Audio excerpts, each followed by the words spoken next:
Hello student, आप सभी का study with Satyabhama Singh YouTube channel में स्वागत है। तो आज जो हम पढ़ने वाले हैं सभी एग्जामों के लिए इम्पॉर्टेंट है। हिस्ट्री आपका अपन 1 मंथ में पूरा मॉडर्न, आपका प्राचीन भारत और मध्य भारत और आपका आधुनिक भारत तीनों को कंप्लीट कर लेंगे। तो 1 मंथ से आप अपना दीजिए, मुझे आपकी हिस्ट्री ऐसे करवा दूंगी कि आपको अगर कोई भी एग्जाम आता है वहाँ से अगर मैंने जो पढ़ा है वहाँ से आपका प्रश्न बिल्कुल भी गलत नहीं होगा और आपका हिस्ट्री में पूरे में से पूरे नंबर 1-2 आपके जो आपके आउट ऑफ सिलेबस रहेंगे वही गलत होंगे, बाकी सारे सही रहेंगे। तो आप लोग वीडियो को एंड तक देखना है और बिल्कुल समझते हुए, याद करते हुए, जहाँ पर ट्रिक की ज़रूरत है वहाँ पर ट्रिक के साथ याद करते हुए अपन इस वीडियो को बना रहे हैं। और ये आपके एग्जाम के लिए बहुत ही ज़्यादा बेनिफिशियरी होने वाली है क्योंकि ये मेरे सेल्फ नोट्स हैं जो आपके लिए बहुत ज़्यादा इंपॉर्टेंट हो सकते हैं। ठीक है, देखिए सबसे पहले हिस्ट्री का प्रारंभ होता है प्राग ऐतिहासिक काल।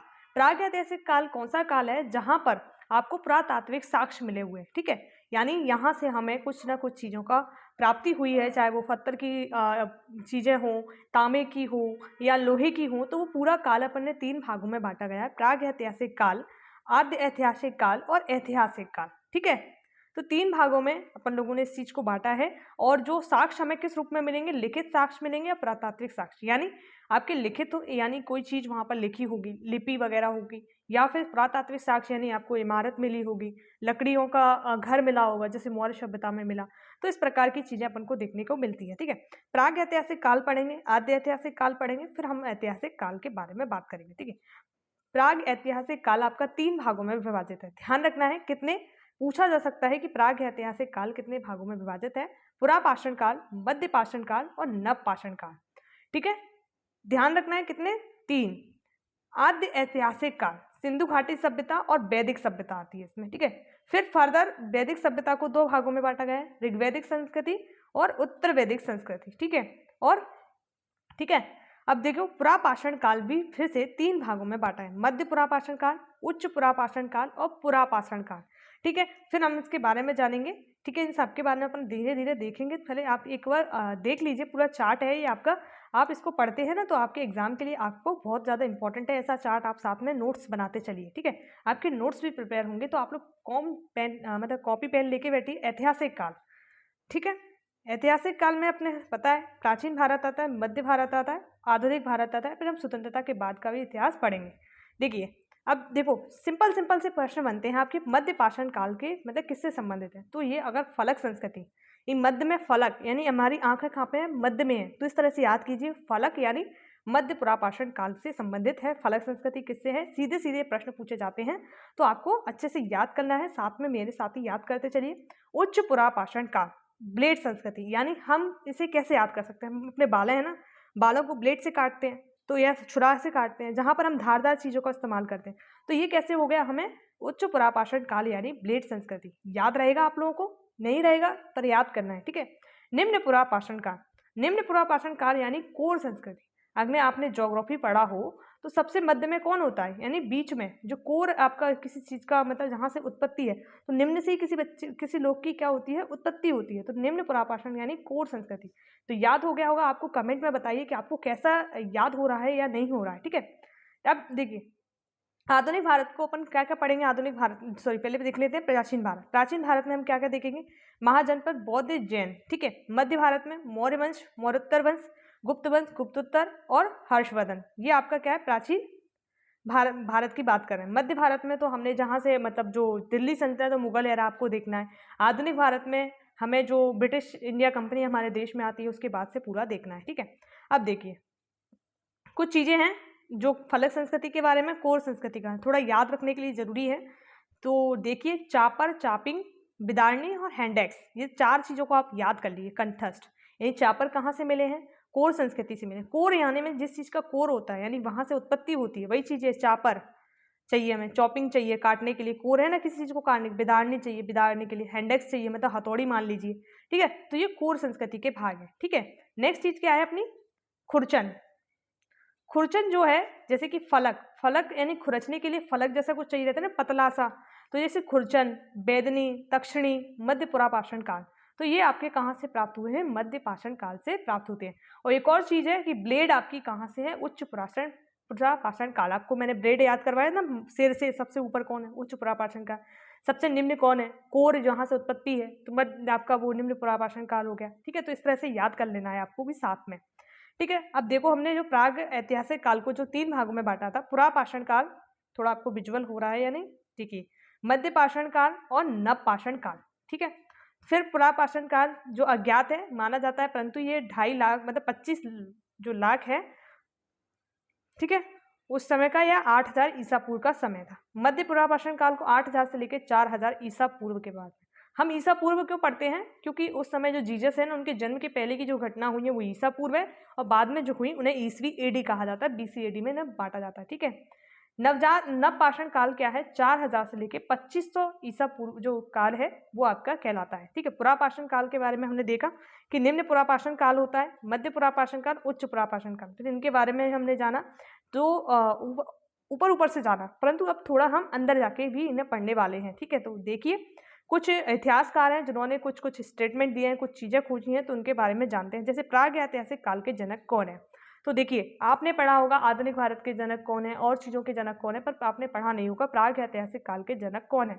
अब पढ़ा है तो कमेंट कीजिए। ठीक है, डॉक्टर प्राइम रोज हैं, ध्यान रखना है, डॉक्टर प्राइम रोज, यानी प्राग ऐतिहासिक से कौन निकल रहा है, प्राइम रोज निकल रहा है, रोज इन सबसे पहले वाला। इसने क्या किया था, 1842 में कर्नाटक के जो रायचूर जगह है वहां पर पाषाणकालीन उपकरणों की खोज की थी। ठीक है, कहां से, कर्नाटक के रायचूर जगह से, याद रखना है कहां से, रायचूर जगह कर्नाटक से इसने किसकी खोज की गई थी, आपके पाषाणकालीन उपकरणों की खोज की गई थी। किसने, प्राइम रोज ने। कब की थी, 1842। ठीक है, किस युग से संबंधित है, प्राग ऐतिहासिक काल। फिर जॉन इवांस, इनके बारे में भी देखिए, जॉन इवांस कैसे संबंधित है। जॉन इवांस 1853 में मध्य प्रदेश के नर्मदा नदी घाटी में, जहां पर सबसे पहले मानव की खोज हुई थी, वही नर्मदा नदी घाटी है। ठीक है, जॉन इवांस, जो मध्य प्रदेश पीएससी की तैयारी करने हैं उनके लिए तो वेरी वेरी इंपॉर्टेंट है। ठीक है, नरसिंहपुर जिले में एक बड़ी संख्या में पाषाणकालीन उपकरण प्राप्त हुए हैं। तो ये पूछा जा सकता है कि मध्य प्रदेश में कहाँ से नवपाषाणकालीन उपकरण है वो प्राप्त होते हैं, तो नरसिंहपुर या नर्मदा घाटी। ठीक है, तो आप सभी इन चीजों को याद कर लीजिए। फिर देखो काफी ज्यादा फेमस जो चीज है वो है रॉबर्ट ब्रुसफुड। जो रॉबर्ट ब्रुसफुड है, 1863 में इन्होंने मद्रास के निकट, जो मद्रास एक जगह है, वहां पर क्या किया था कि पल्लवरम नामक स्थान पर हैंडेक्स की खोज की थी। हैंडेक्स अपन लोगों ने किस में पढ़ा था, आप लोग कमेंट करके बताइए। ठीक है, आपने पढ़ा था ये कोर संस्कृति में। ठीक है, ध्यान रखना है किस पे, कोर संस्कृति में पढ़ा था। ठीक है, इसने खोज की थी किसने, पल्लवरम नामक स्थान पर हैंडेक्स की खोज मद्रास में हुई थी। ठीक है, किसने, रॉबर्ट ब्रुसफुड ने। तो ध्यान रखना है, विलियम किंग ने, थोड़ा इनका स्टेटमेंट कभी कभी जब टफ पेपर बनता है ना, तो यहाँ के स्टेटमेंट है इन लोगों के उठा लिए जाते हैं, तो थोड़ा ध्यान से पढ़ना है। विलियम किंग है, जो विलियम किंग यानी राजा है, जो अतरिम पक्कम नामक स्थान है, अतरिम पक्कम नामक स्थान से इनको भी हैंडेक्स प्राप्त हुआ, और विलियम जोन्स को भी क्या प्राप्त हुआ था, हैंडेक्स प्राप्त हुआ था। ठीक है, दोनों चीजें याद रख लेना है आप लोग। विलियम जोन्स नहीं, आपका रॉबर्ट ब्रुसफोर्ड है। ठीक है, दोनों चीजों में ध्यान रखना है। और अतरीपक्कम जो आपका क्षेत्र है वो तमिलनाडु क्षेत्र में है। ठीक है, फिर टेरा पीटरसन ने क्या 1935 में शिवालिक पाकिस्तान में कुछ उपकरण प्राप्त किए थे, जो पुरापाषाणकालीन उपकरण, ज्यादा इंपॉर्टेंट नहीं है, थोड़ा पढ़ने के लिए देख लो। स्टेट पिगट ने अपनी पुस्तक में प्री हिस्टोरिका, इनकी बुक वेरी वेरी इंपॉर्टेंट है, बुक से जो आपकी हिस्ट्री में प्रश्न आते हैं, तो जो स्टुअर्ट पिगट है, इन्होंने अपनी पुस्तक प्री हिस्टोरिका में इंडिया को मोहनजोदड़ो और हड़प्पा को जुड़वा राजधानी कहा था। यानी जो इंडिया में मोहनजोदड़ो एवं हड़प्पा था उस समय का, उन्होंने क्या बोला था, इसको जुड़वा राजधानी है एक दूसरे के। जो आपका सिंधु घाटी सभ्यता में सिंधु नदी पर आपका मोहनजोदड़ो स्थित है, और हड़प्पा रावी नदी के तट पर है। ध्यान रखना है ये आपके कौन है, और मृतकों का जो टीरा आपको कहाँ से मिला, ये कमेंट करके आप लोग बताएंगे। हम आगे तो पढ़ेंगे, परंतु आप लोग अगर कहीं से पढ़े हैं तो प्लीज़ कमेंट कीजिए, ताकि आप लोग भी इस सेशन से अच्छे से जुड़ सकते हैं। देखिए अब अपन आप सोच रहे होंगे इतने डीप में क्यों पढ़ा रही है, आपको प्रीलिम्स तो निकालना नहीं है, मेंस भी देना है, थोड़ा मेंस के लिए भी पढ़ना जरूरी है ना, तो आप प्री मेंस दोनों साथ में लेके चलिए, क्योंकि हिस्ट्री एक है, पॉलिटी एक है। अपन हिस्ट्री कंप्लीट करने के बाद पॉलिटी भी साथ में लेते चलते हैं, तो 2 सब्जेक्ट अपना डेली चलेगा, और आपको डेली चैप्टर से वीडियो मिलेंगी। आपकी हिस्ट्री से अपन लोग ने जब टारगेट रखा है 1 मंथ में हिस्ट्री कंप्लीट करनी है, तो एनी हाउ किसी भी कंडीशन में अपन लोग इसको करने वाले हैं। ठीक है, और चैनल सब्सक्राइब नहीं किया है तो कर लीजिएगा, ताकि इस तरह की वीडियो और इतने अच्छे समय, मतलब जो समय है ना, अभी कोई एग्जाम नहीं आया है, मतलब आपकी तैयारी करने का, चाहे यूपीपीसीएस की तैयारी कर रहा हो, आपके एमपीपीएससी की तैयारी कर रहा हो, अभी कोई एग्जाम नहीं है बीच में, तो आप लोग अच्छे से इसको कंप्लीट कीजिएगा। और जो भी एसएससी वगैरह की तैयारी कर रहा है, तो वो उनके एग्जाम के लिए भी इंपॉर्टेंट है। तो ठीक है, निम्न पुरापाषाण काल, जो निम्न पुरापाषाण काल है ठीक है। इस काल में मूलतः क्या हुआ था, क्वार्टजाइट के जो पत्थर हैं उनका प्रयोग किया गया था। जो क्वार्टजाइट होता है ना, आपने अगर पत्थरों का प्रकार पढ़ा हो तो क्वार्टजाइट है, ग्रेनाइट है, तो जो क्वार्टजाइट नामक पत्थर है उनका प्रयोग किया गया था किसमें, मानव मूलतः किसका प्रयोग करता था, क्वार्टजाइट पत्थरों का प्रयोग करता था। उपकरण दो भागों में विभक्त थे, कैसे, उत्तर भारत के उपकरण और दक्षिण भारत के उपकरण। देखिए हमने सबसे पहले पढ़ा था ना चापर चापिंग बिदारनी, आपको कहाँ से मिला है, नॉर्थ इंडिया से मिलता है। हैंडेक्स कहाँ से मिला है, दो लोगों ने इसकी खोज की थी, आपने देखा रॉबर्ट ब्रुस्टफील्ड और विलियम किंग्स ने। विलियम किंग्स को कहाँ पर मिला था, ये आपका अतरिम पक्कम में मिला था, और आपका जो रॉबर्ट ब्रुस्फील्ड था इनको पल्लवरम नामक स्थान पर मिला था जो मद्रास में है। आज का कर्नाटक वाला एरिया आपका मद्रास बोल सकते हैं। ठीक है। उपकरण बनाने की संस्कृति जो है कोर संस्कृति है। ठीक है, अपन ने ऊपर देख लिया था ये सब चीज़ें, थोड़ा भी यहाँ पर अपन क्या है इनको डिटेल में पढ़ रहे हैं क्योंकि नोट्स बनाए हुए हैं, अपन इनको डिटेल में पढ़ेंगे। यहाँ से अगर यूपीएससी का भी प्रिपरेशन अगर कोई बंदा कर रहा है तो उसको भी यहाँ से प्रश्न देखने को मिलेंगे। ठीक है। पहलगांव याद कर लीजिए, वेरी वेरी इंपॉर्टेंट, ये कहाँ पर है, जम्मू कश्मीर में। पहल यानी पहल कर रहे हैं, हैंड से करते हैं ना, तो याद कीजिए पहलगांव जम्मू कश्मीर। सबसे ऊपर कौन है, जम्मू, जो मुकुट है आपका भारत का, हमारे भारत का। ठीक है, तो यहाँ से क्या मिला है, हैंडसेक्स, हैंडेक्स मतलब पहलगांव, पहल हैंडेक्स, ध्यान रखना है। जम्मू कश्मीर से दोनों मिश्रित संस्कृति मिश्रण है और उत्तर और दक्षिण भारत में है। ठीक है, ध्यान रखने हैं, याद हो गया आप लोगों को। नेक्स्ट क्या है, बोलन घाटी। आपको पता है बोलन घाटी कहाँ पर है, उत्तर प्रदेश है आपका राज्य, उसका मिर्जापुर में। यहाँ से क्या मिला है आप लोगों को, याद कीजिए, जल्दी जल्दी याद कीजिए, साथ में याद कीजिए और बाद में याद करने की जरूरत नहीं है। बोलन यानी पाषाण कालीन उपकरण यहाँ से प्राप्त हुए हैं। तो पहलगाम याद कीजिए जम्मू कश्मीर, हैंडेक्स प्राप्त हुआ है। बोलन घाटी उत्तर प्रदेश मिर्जापुर से, और पाषाण कालीन उपकरण आपके बोलन घाटी से। ठीक है। Bhim Betika very very important प्रश्न है, मध्य प्रदेश के रायसेन से ये आपको प्राप्त हुआ है। और कौन सा कालीन है, ये तीनों चीजें अपन ने पढ़ी, ये निम्न पुरापाषाण कालीन स्थल है, पहलगांव, बोलन घाटी और भीम बेटिका। ये नाम तो एटलीस्ट याद कर लीजिएगा, कभी ऑप्शन में आ जाए तो चौथा आपका लिखा हो उनमें से ना हो। ठीक है। नेक्स्ट है मध्य पुरापाषाण काल। ठीक है, ये आपका मध्य पुरापाषाण काल है, काफी ज्यादा इंपॉर्टेंट है आपके एग्जाम के लिए, जहां पर क्या क्वार्टजाइट पत्थरों के साथ साथ आपको किसके का प्रयोग मिलेगा, जेस्टर, चर्ट, क्लेट के पत्थरों का भी प्रयोग मिलता है। क्योंकि आपको पता है निम्न पाषाण काल में आपको पूरा जो क्वार्टजाइट है उसका प्रयोग मिल रहा था, और आपका मध्य पुरापाषाण काल में क्वार्टजाइट के साथ साथ जेस्टर है, चर्ट है, क्लेट है और पत्थरों का प्रयोग मिलता है। और अपन ने निम्न पाषाण काल में कोर संस्कृति पढ़ी थी और मध्य पुरापाषाण काल में फलक संस्कृति पढ़ा है। तो ये दोनों चीजें याद करना। उपकरण यहाँ से खुरचनी, बैदनी और तक्षणी प्राप्त हुआ है। ठीक है, वहां पर चापर चॉपिंग वगैरह प्राप्त हुआ था। तो ये सब चीजें ध्यान रखना है, साथ में रिवीजन होता है ना तो अपन चीजें ऊपर की भी रिवाइज करते चलते हैं। यहाँ पर दो स्थल हैं आपके, नेवासा और हथनौरा। ठीक है, नेवासा कहाँ पर है ये आपको पता होना चाहिए, महाराष्ट्र में है, और हथनौरा कहाँ पर है, मध्य प्रदेश में। ठीक है, और यहाँ से क्या चीज प्राप्त हुई है वो भी याद कर लीजिए साथ में। प्रवरा नदी के तट पर, मतलब प्रवरा, नेवरा और प्रवरा थोड़ा मिला मिला सा है ना, नेवरा और प्रवरा, तो ऐसे याद हो जाएगा। हथनौरा से मानव की खोपड़ी, यानी हाथ में किसके लेके चलती है काली मैया, मानव की खोपड़ी, यानी राक्षस थे उनकी खोपड़ी। तो हथनौरा कहाँ से, मानव की खोपड़ी के जीवाश्म यहाँ से प्राप्त हुए हैं। तो ये कौन सा स्थल था आपका, मध्य पुरापाषाण काल से संबंधित क्षेत्र थे। अब बात करते हैं उच्च नवपाषाण काल के बारे में। तो उच्च जो नवपाषाण काल था उसके बारे में हम लोग देखते हैं। जैसे यहाँ पर ब्लेड संस्कृति के बारे में बात करते हैं। जैसे निम्न पुरापाषाण काल में आपकी कोर संस्कृति थी, फिर आपकी मध्य पुरापाषाण काल में आपकी फलक थी, और उच्च पुरापाषाण काल में ब्लेड संस्कृति थी।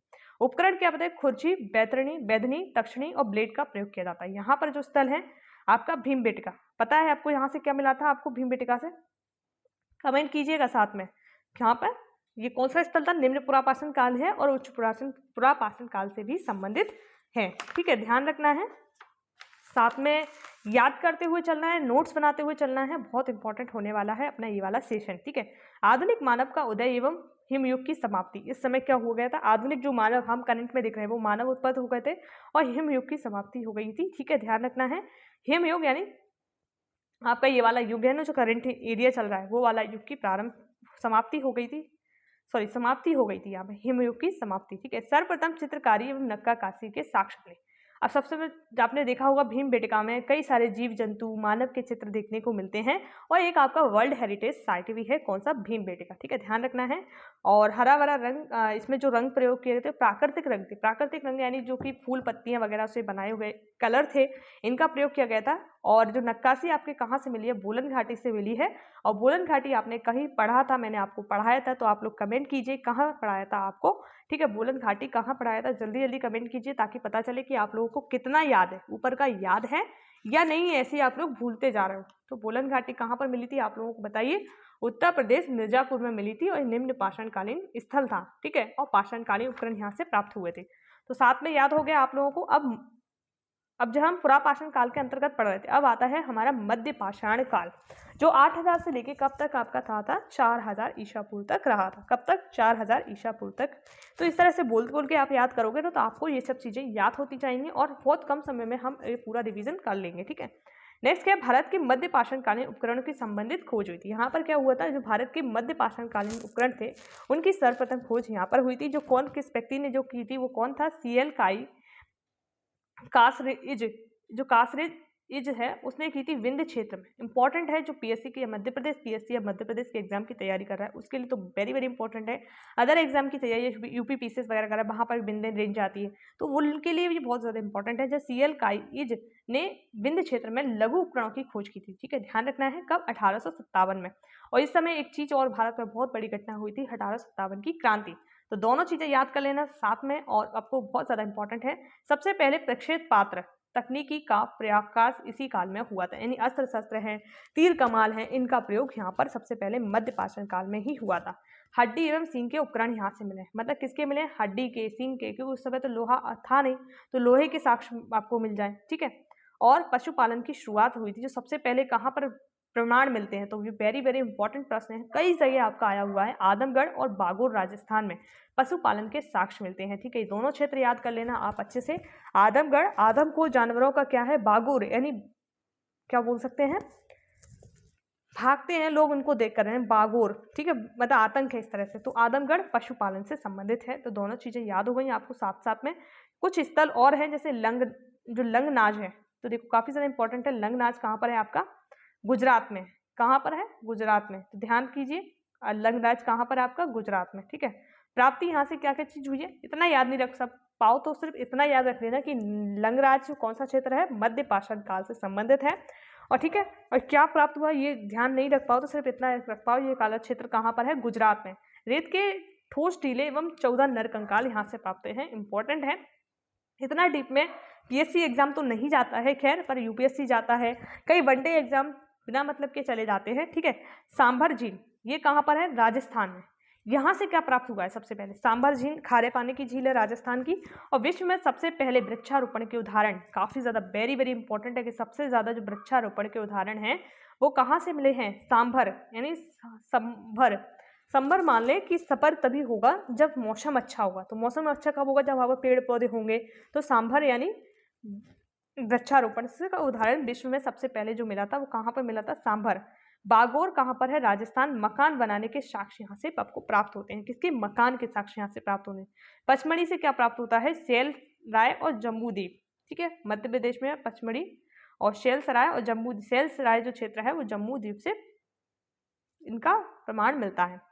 ठीक है, कुछ स्तंभ गर्त हैं, जैसे चूल्हे के गर्त के साक्ष्य भी अपन को इस काल में मिलते हैं। कब्र अंडाकार मिलता है, और वेरी वेरी इंपॉर्टेंट दमदमा आपका कई बार पूछा गया है। आपने अगर घटना चक्र बुक की हो, अगर उसका एमसीक्यूज लगाए हो, तो दमदमा तो ऐसे है, दमदमाते हुए आता है, और दमदमाते हुए पेपर में हमेशा आपको दिखता है। यूपी पीसीएस या यूपी का जो भी एग्जाम देते हो उनका तो एक फेवरेट क्वेश्चन है, क्योंकि उन्हीं के क्षेत्र में यूपी में। ठीक है, 41 नरकंकाल यहाँ से मिले, इतना नहीं पूछा जाता, परंतु ये जरूर पूछा जाता है दमदमा किस लिए प्रसिद्ध है। यहाँ पर 5 कब्रों में युगल मानव यानी ऐसा माना जाता है कि जो हस्बैंड वाइफ है उनको साथ में यहाँ पर दफनाया गया था।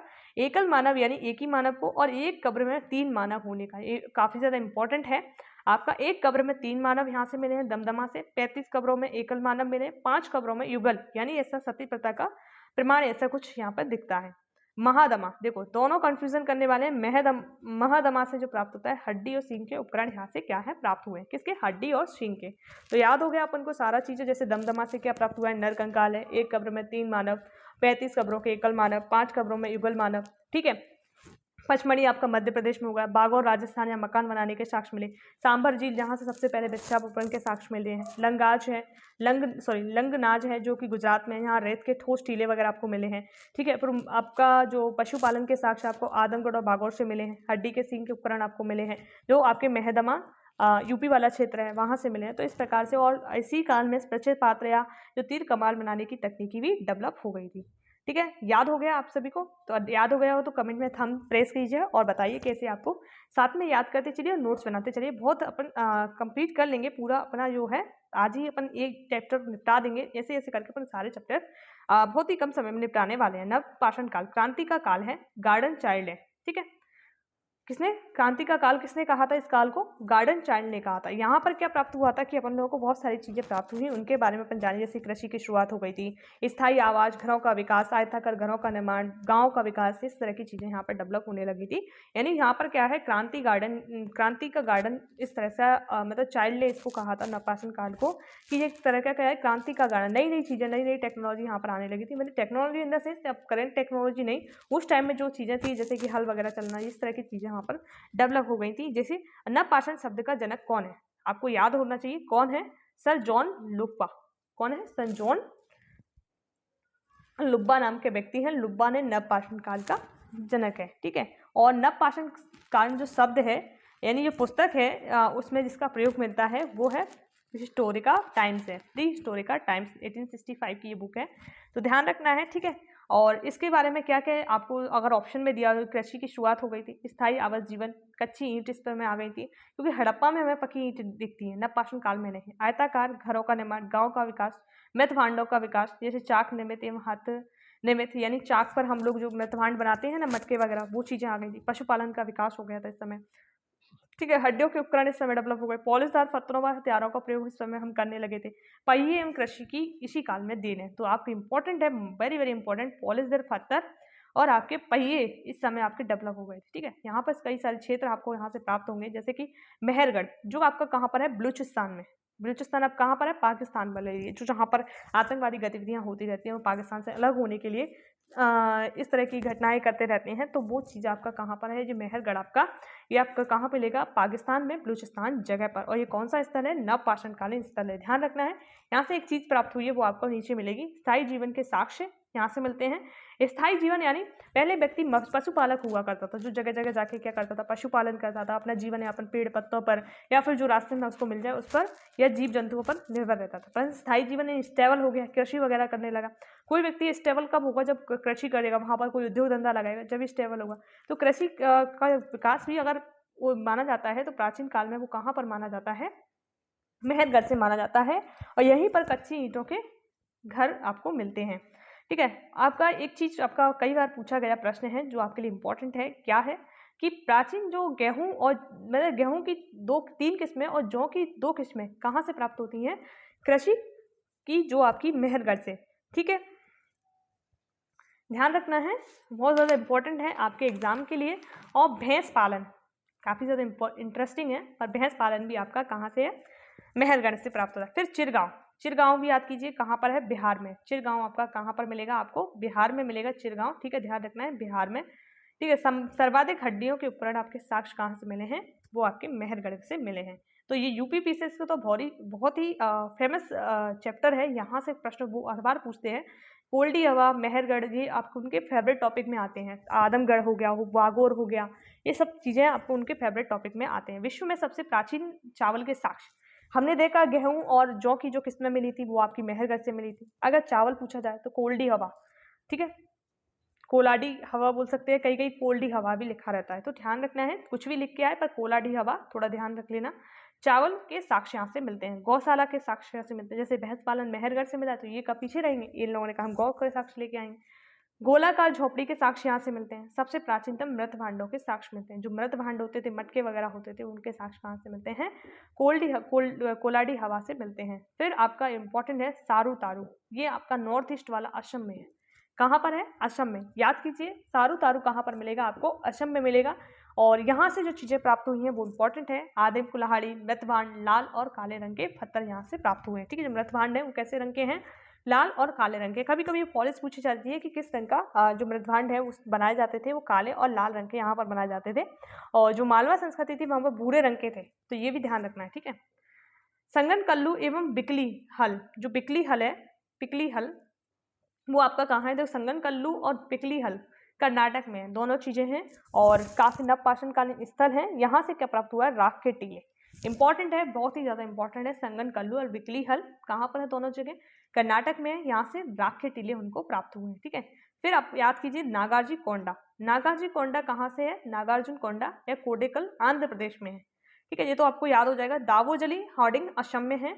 और असम में एक और चीज पढ़ा था आपको, बताइए कौन सा पढ़ा था? सारू तारू पढ़ा था, क्योंकि दोनों चीजें हैं, सारू तारू जावोजली, मतलब जो जलेगा वो सारू तारू हो जाएगा, मतलब सारू हो जाएगा, ठीक है।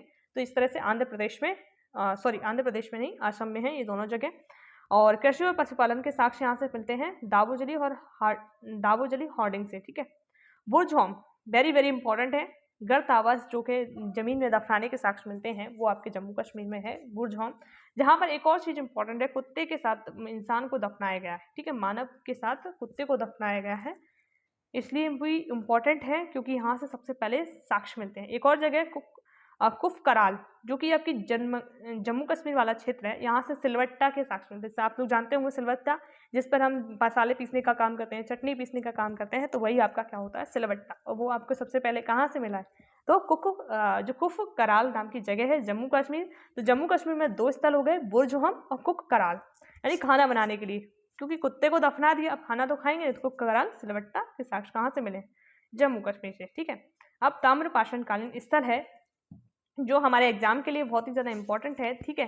तो ये आपका इस चैप्टर से जो आपका प्राग ऐतिहासिक काल था, मध्य ऐतिहासिक काल, नव पाषाण काल और ताम्र पाषाण काल, ये तीनों चारों काल से संबंधित अपना यहाँ पर आप 2-3 मिनट आपकी लगेंगी और ये कंप्लीट हो जाएगा। है चैनल सब्सक्राइब नहीं है तो कर लीजिएगा, ताकि अपना जो हिस्ट्री का टॉपिक है वो आपको बहुत अच्छे से पढ़ाया जाएगा और आपके एग्जाम में यहाँ से प्रश्न बिल्कुल सही होने वाले हैं।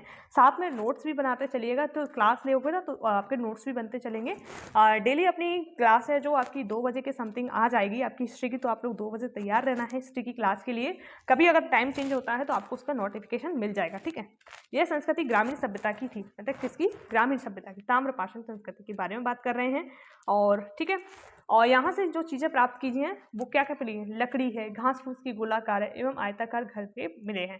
ताम्रपाषाण संस्कृति इसलिए कहा जाता है क्योंकि यहाँ से तांबे की चीज़ें हमें मिलना प्रारंभ हो गई थी, इसलिए इसे ताम्रपाषाण संस्कृति कहा जाता है, ठीक है।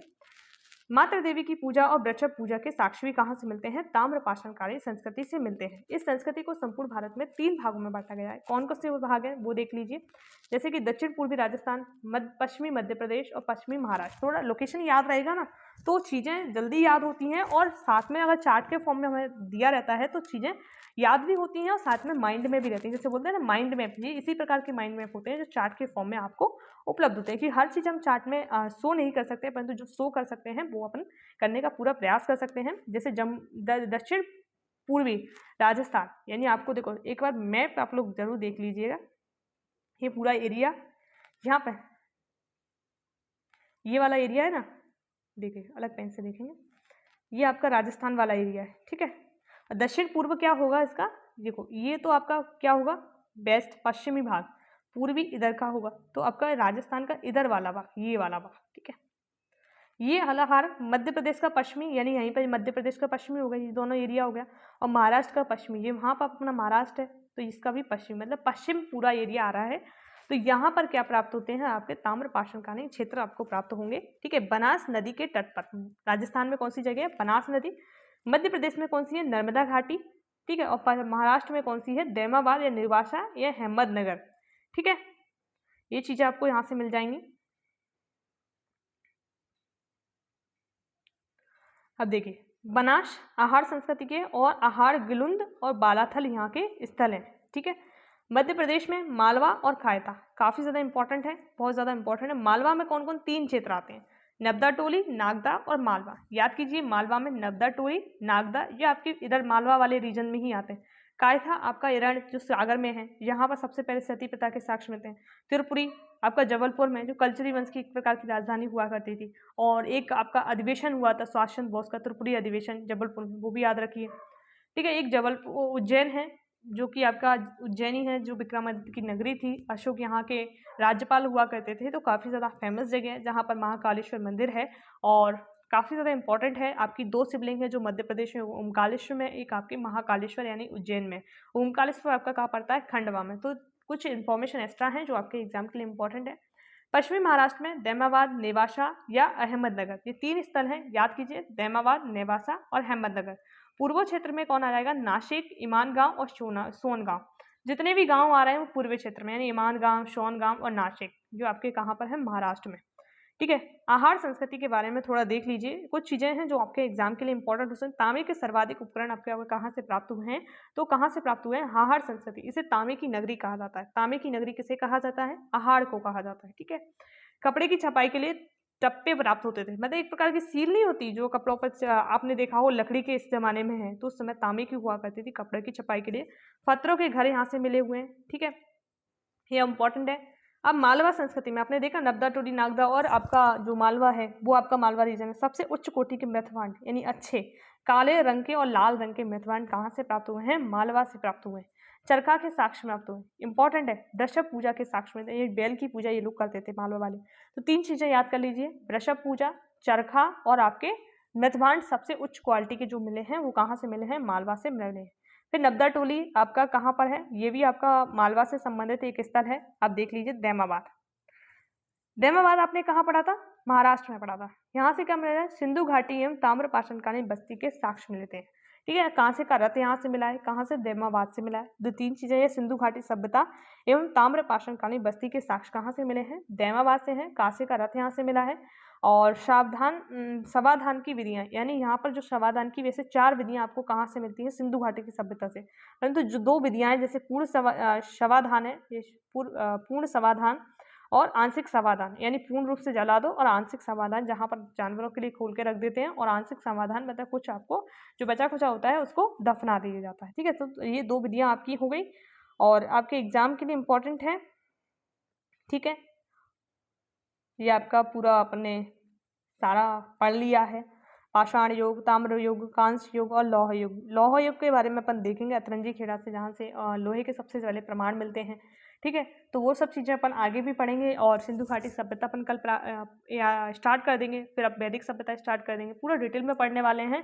ये आपके प्री और मेंस दोनों के लिए इंपॉर्टेंट रहने वाली है। साथ में जितने भी वनडे एग्जाम होते हैं जहाँ से हिस्ट्री में प्रश्न बनते हैं, आपके लूसेंट का भी पूरा ज्ञान यहाँ पर मिलने वाला है। तो आप लोगों ने अभी चैनल सब्सक्राइब नहीं किया है तो कर लीजिएगा, और आप सभी अच्छे से अपना एग्ज़ाम की प्रिपरेशन कीजिए। अभी जो समय है वो आपके लिए बहुत ही ज़्यादा कीमती समय है। इसमें जितने भी सब्जेक्ट हैं आपके पूरे कवर कर लीजिएगा, और जहाँ पर आपको प्रॉब्लम आ रही है आप लोग बोल सकते हो। तो जय हिंद, जय भारत, ऑल द बेस्ट आप सभी को। धन्यवाद।